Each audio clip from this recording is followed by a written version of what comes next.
Welcome everyone to the Chompcast, the official podcast of Sword Chomp and SwordChomp.com. Thank you for downloading or streaming our podcast, taking some time out of your busy life to listen to us. And remember, if you're digging the show, please subscribe, leave us a kind rating, share it with your friends, whatever it takes to get the Chompcast name out there. We have a jam-packed podcast today. The topic of the show is spoilers and spoiler culture, the ever-sensitive discussion about avoiding discussion. We argue about Sonic Mania with Fish, throwing some punches. All four of us have also played the critical darling, What Remains of Edith Finch. And if that's a game you haven't heard of, you definitely want to hear that conversation because it's a game you should be aware of. It's really interesting and probably a little bit overlooked this year. So we're going to get some of that classic four-way conversation you know and love. And we have a really cool BioBreak article involving animals that use their bodies as bait, like the alligator snapping turtle and more, but I don't want to give too much away now. But holy shit, do we have a show. But let's get to some introductions. Let's introduce the crew here. Up first, from Texas, my good friend, my Eskimo brother. Yes, me and this next co-host lost our V-card together on the same night to the very same couch. Anthony Fisher is here. How you doing, Fish?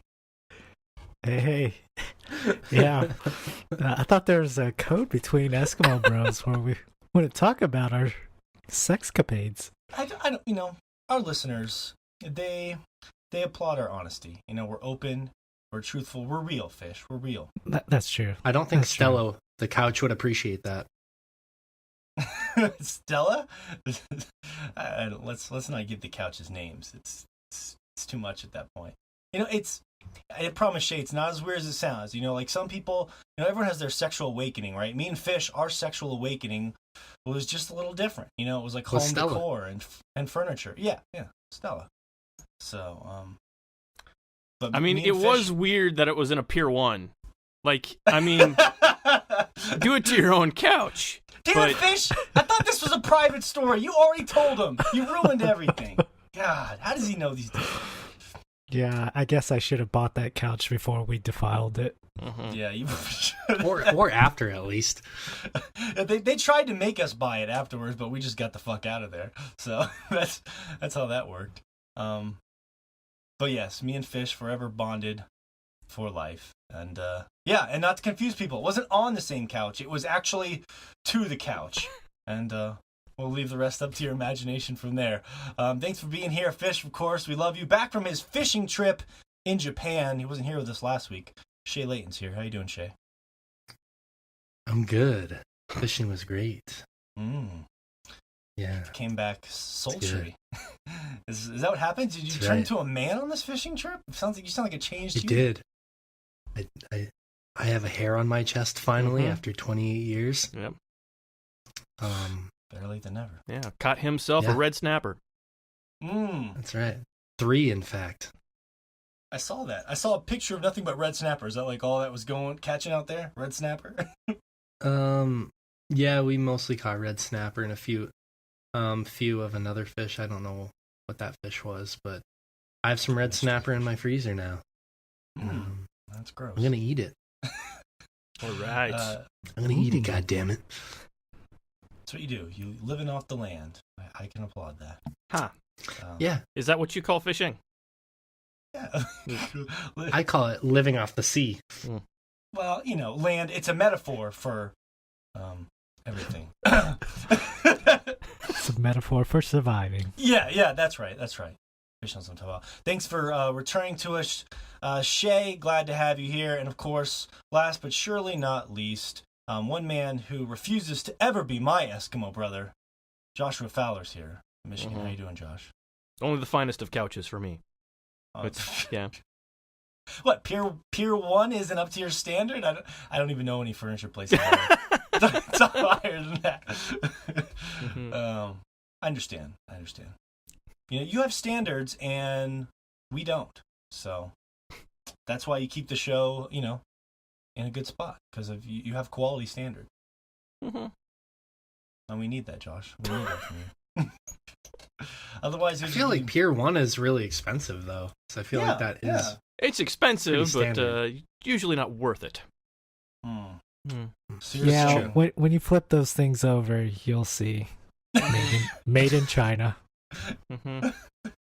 Oh man! I thought that was going somewhere else. I totally did too. Oh, come on, guys. Come on. Fish, Now. that was good. Yeah. That was really good. Fishy. The comedic timing on that. It was Timing on that perfect. good. You stumbled your way into that one. Thank you.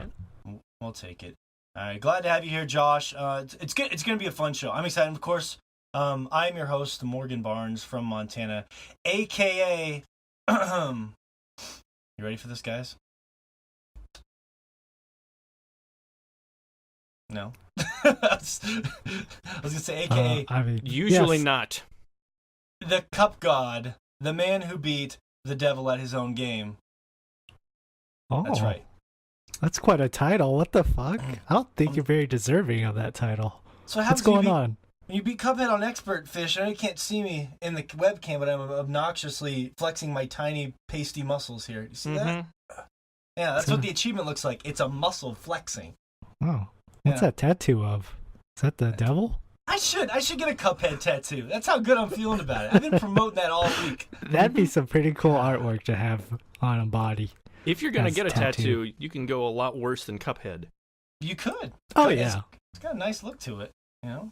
And a story that no one would care about. But I will tell you, when I went to the global achievement rankings and saw that less than 1% of gamers had that, that was like the most, like, I don't know how to explain it. I don't have moments like that because I suck at video games, nor do I ever, like, hunt achievements. So that was like a really cool moment for me. But alas, we will move into the show here.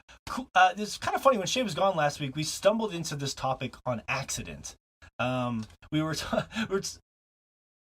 talking last week about first-person shooters, and somehow on the way we came up with the idea because I accidentally so on our Instagram page I kind of spoiled some stuff from Mario accidentally, and we were joking about it because we were like, well, can you really spoil Mario?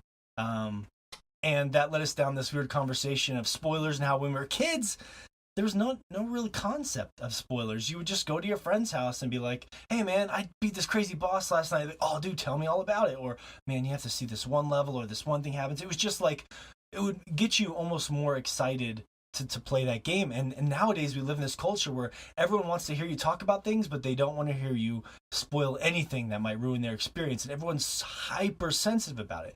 And I guess the question is sort of you guys, how do you feel about spoilers and what's changed? And I know for me, that's the biggest thing I'm looking at this, like, what's changed for me now as, you know, since I was a kid to now as a 30-year-old where I'm just like so protectively guarding the information that I take in. And me personally, I'm much more lax about that. And I thought I'd throw this to you first, Shea, because we were joking about this last week. We all know that you are you're very sensitive about spoilers. I joked about how you almost you like threatened to ruin our friendship one time over some dumb game I was ruining. I don't remember what it was, but you got really mad at me. I don't either.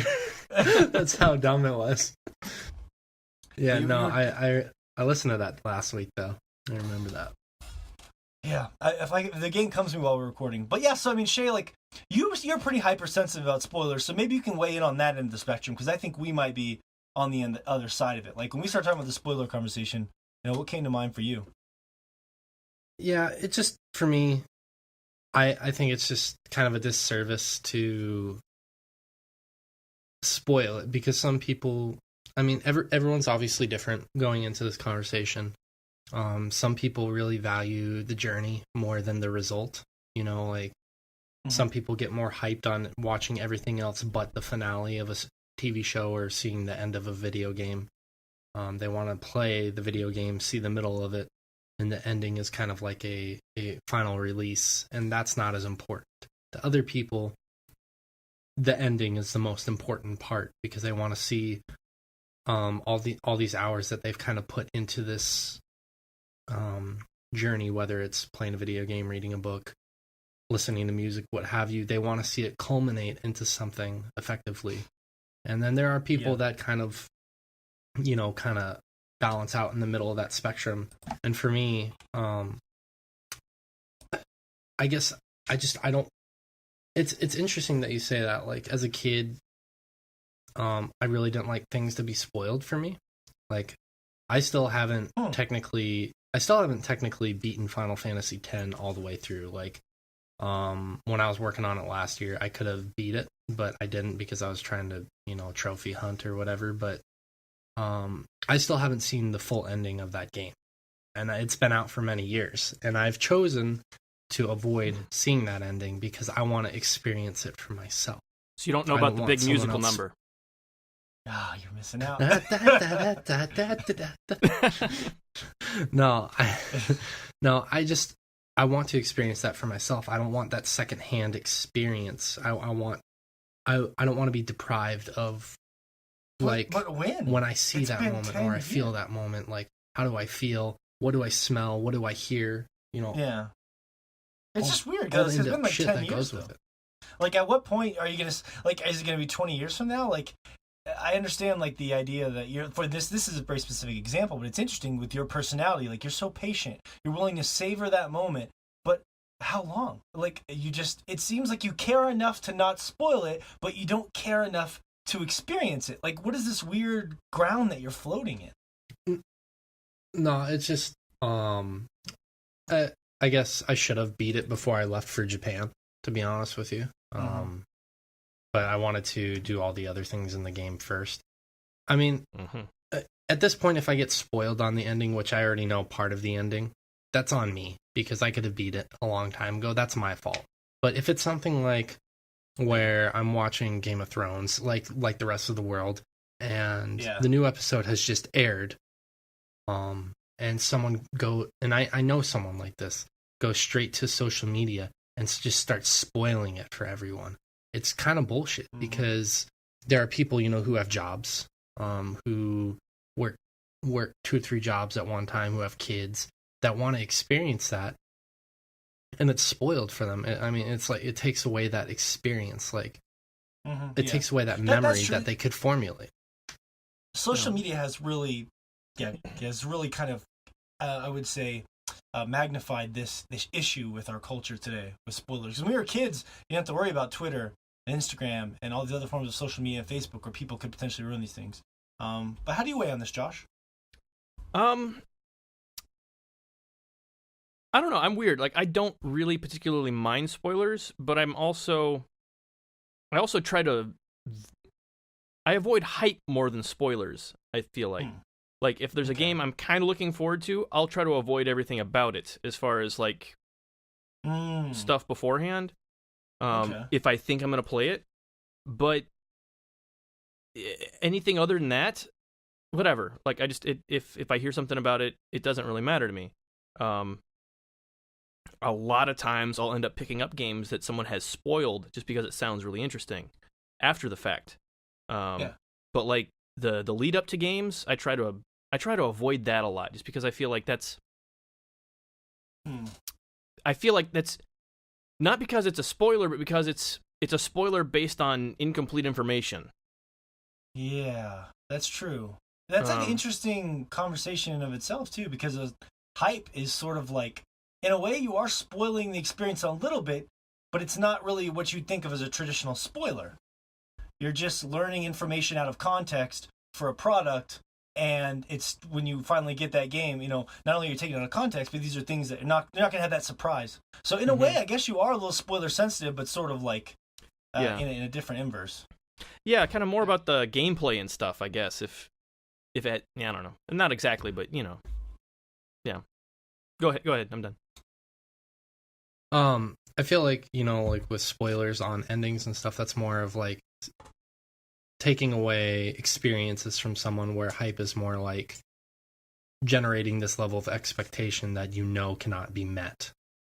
So it's not necessarily stealing an experience, it's creating a level of experience that cannot be matched. I don't know how to exactly formulate that in words.